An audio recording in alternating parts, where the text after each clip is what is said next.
kenaikan premium insurans kesihatan memburukkan lagi keadaan. Ramai rakyat kini terpaksa berpindah ke hospital awam yang sudah sedia selesai. Antara punca utama ialah kos rawatan di hospital swasta yang naik tanpa kawalan. Di bawah Akta 586, kerajaan hanya kawal 30% cas perubatan.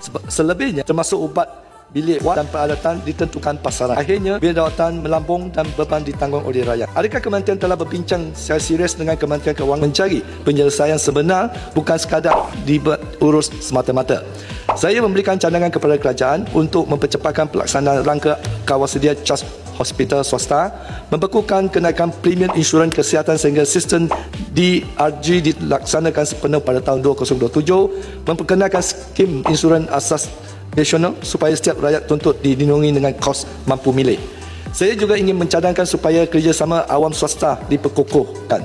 Kes bukan kritikal boleh disalurkan ke hospital swasta melalui skim subsidi, jadi rakyat tetap payah pada kadar hospital kerajaan.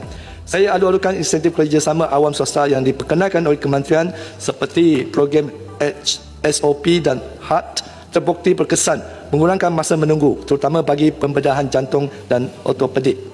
Jadi, mengapa tidak dijadikan model ini sebagai program tetap, contohnya melalui satu dana perkukuhan kerjasama awam swasta?